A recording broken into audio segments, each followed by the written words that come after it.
The dawn chorus of parrots was abruptly silenced by the guttural roar of cannons. Captain Blackheart slammed his fist on the weathered map table, a snarl twisting his beard. "English merchant ship spotted, lads," he bellowed, his voice laced with the thrill of the hunt.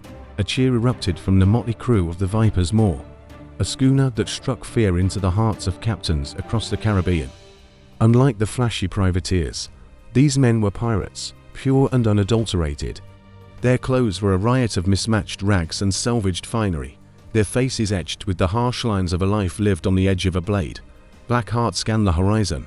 There, breaching the veil of mist, was a plump galleon, its white sails emblazoned with the hated Union Jack. It was the Indomitable, a Royal Navy vessel notorious for its relentless pursuit of pirates.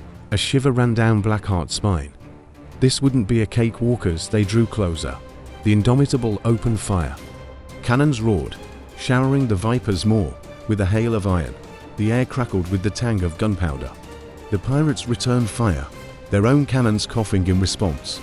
The first volley from the Indomitable to the gaping hole, the Viper's Maw's mainsail, sending a young pirate tumbling into the churning sea with a strangled cry. Blackheart's eyes narrowed. He wasn't known for his patience, and the sight of his crewmate falling fueled a fire in his gut. "Show those lily-livered lapdogs the bite of the Viper," he roared, his voice a thunderclap above the din. The crew responded with a ferocious battle cry, their ragged bandanas flapping in the wind like crimson flags. The battle raged for a brutal hour. Smoke billowed, obscuring the ships in a hazy grey shroud. The cries of the wounded and dying mingled with the clang of steel and the splintering of wood as pirates grappled with English marines on the makeshift grappling hooks thrown between the ships. Blackheart, a whirlwind of fury, led the charge. His cutlass, a jagged monstrosity named Red Vengeance, was a blur of deadly steel. He parried a clumsy blow from a young English soldier, the blade singing through the air before finding its mark, splitting the man's chest open in a spray of crimson. But for every pirate he felled, another seemed to take his place, their faces etched with grim determination. Suddenly, a deafening boom split the air. The mainmast of the Indomitable groaned, and then snapped, crashing down onto the deck with a sickening thud. The English, momentarily stunned, fell into disarray. It was Blackheart's chance. With a ferocious yell, he led a charge onto the enemy ship, his pirates a whirlwind of fury. The fight on the deck of the Indomitable was a brutal dance of death. Men hacked and slashed, fueled by a primal mix of fear and bloodlust. Blackheart found himself face to face with the captain of the Indomitable, a stern-faced man with a grey beard and a glint of steel in his eyes. Their blades met in a flurry of sparks, the clang of metal a counterpoint to the screams of the dying.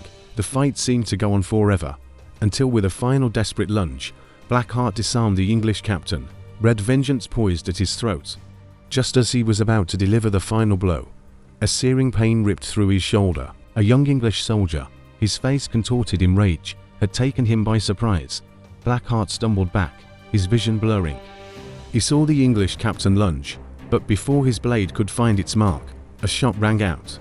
The young English soldier crumpled to the deck, a crimson stain blooming on his chest. One-Eyed Jack, Blackheart's most trusted lieutenant, stood behind him, a smoking pistol held steady in his scarred hand. "We need to get out of here, Captain," Jack yelled, his voice hoarse. Blackheart, his body racked with pain, nodded weakly. With a final roar of defiance, the remaining pirates retreated back to the Viper's Maw, leaving the battered Indomitable a smouldering hulk on the blood-stained sea. As the crippled Viper's Maw limped away, the rising sun cast a golden glow on the carnage, a grim reminder of the brutal cost of victory.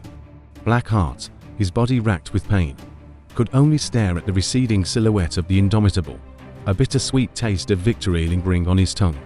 They had survived, but at a heavy price. The sea, once a source of freedom, now held the ghosts of fallen comrades, a constant.